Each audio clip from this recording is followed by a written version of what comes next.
Hello everyone. Today we are going to discuss about another important topic, that is respiration. But before continuing with respiration, I just want to tell you a few important things that why we are going to discuss about this topic.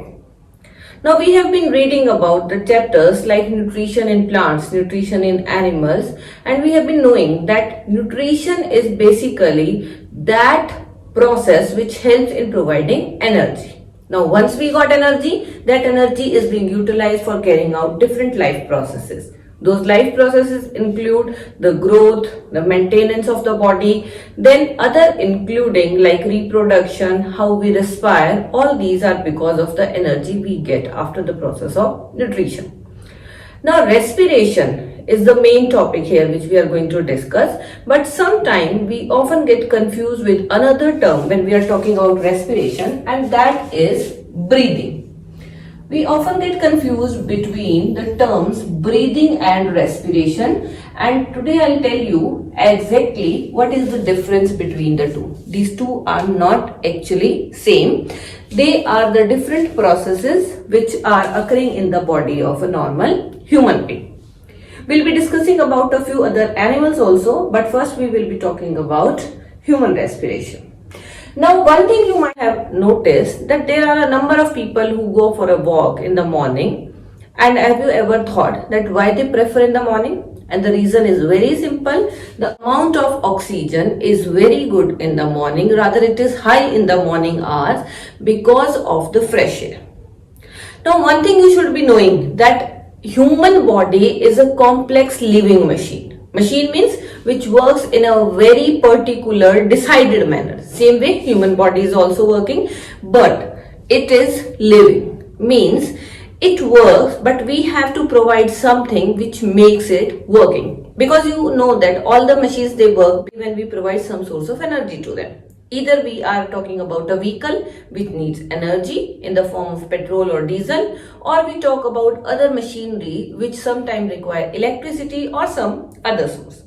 So here I am just saying that human body is a complex living machine, that you should be keeping in mind. Complex living machine because it is very complicated. It carries out a number of functions but requires one thing only, and that is energy.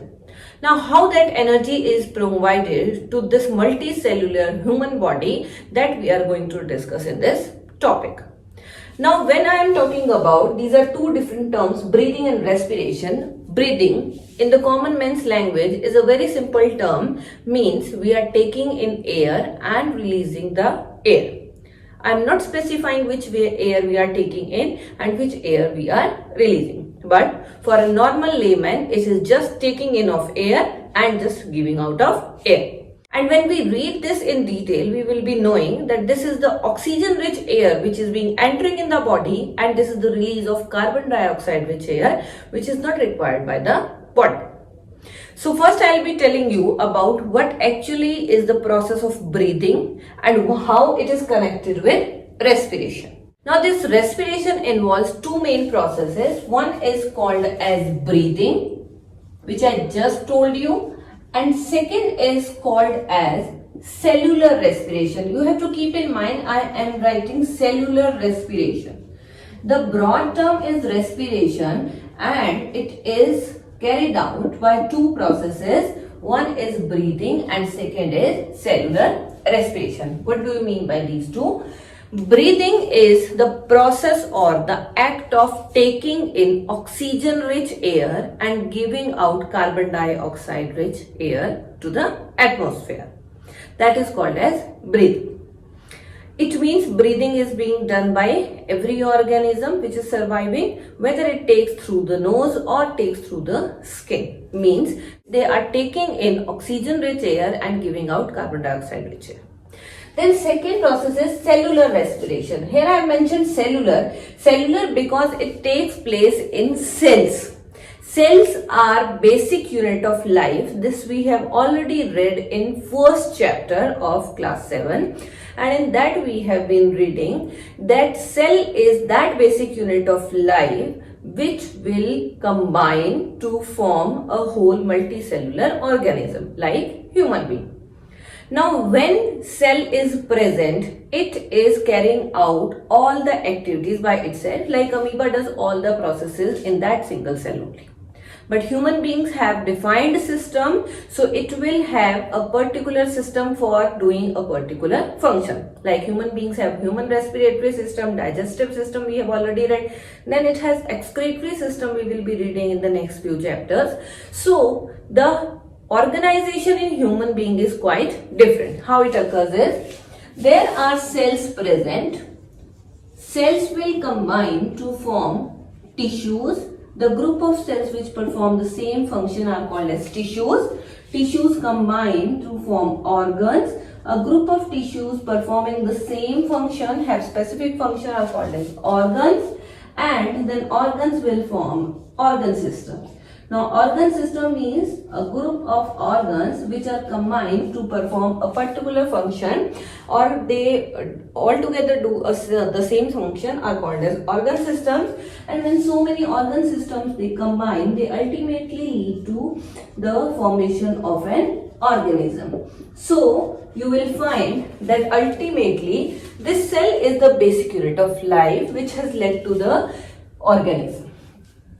Now, cellular respiration is actually that process in which there is breakdown of glucose, which we have been talking about in nutrition chapter, that the basic function of nutrition is to just convert all the complex molecules into simpler one. Now, those simpler molecules, especially glucose, is required to be broken down, and that is being done by this process of cellular respiration. So respiration is basically the process of breakdown of glucose with the help of oxygen and converting it into energy. That energy is later being used for carrying out different life processes. So this is just a basic difference between breathing and cellular respiration. Don't get confused. Both are the part of main process respiration, and because of breathing the air goes in, and then breakdown occurs during cellular respiration, and when carbon dioxide is being released after respiration, that is being thrown out by the process of breathing again. So both the processes are correlated. Okay, this is the major difference between breathing and respiration. So let me tell you the differences. I'll just draw a table to help you understand how breathing is different from respiration. Here I have drawn a table to help you understand the difference between breathing and respiration. So let me explain you. First I have written breathing is a physical process. Physical process means it just involves exchange of gas, means oxygen rich air will enter and carbon dioxide rich air will go out. So in this there will be no chemical process occurring, that is why we call it as a physical process, whereas respiration is called as a biochemical. I have written here as biochemical. Chemical, already you know that where there is a new substance being formed. Biochemical I have written because bio means life. So because this chemical process takes place in the living organism, that is why we consider it as a biochemical process. So respiration is a biochemical process. And second is breathing involves exchange of gases. What happens in breathing? There is nothing else. Only the exchange of gases will take place. Whereas in case of respiration, it involves breakdown of glucose molecules. The simple carbohydrate molecule, which is glucose, is being broken down with the help of oxygen and somewhere without the help of oxygen. So that occurs in respiration. Then third I have written here is energy is required. Obviously when a person has to breathe, sometimes you might have noticed if a person is doing a lot heavy exercise or running or jogging, then afterwards they are breathing very fast because that time they have to provide more of the oxygen to the body. So because that requires energy, so this process involves the requirement of energy, whereas respiration, it does not require energy, rather it releases energy. Because respiration releases energy, so it is actually opposite of breathing, where energy is required, whereas in case of respiration energy is released.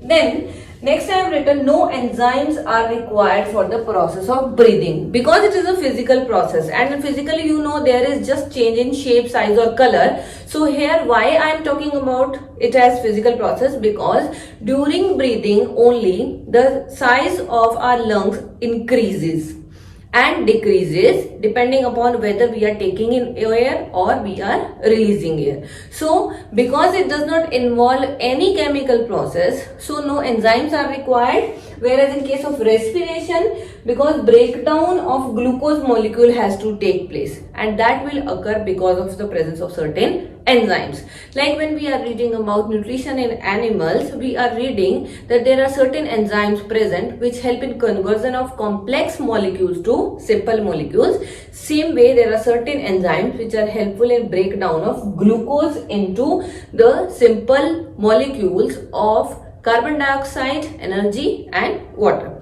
So this is the main difference between breathing and respiration. Hope now you people will not be confused what is the difference between breathing and respiration.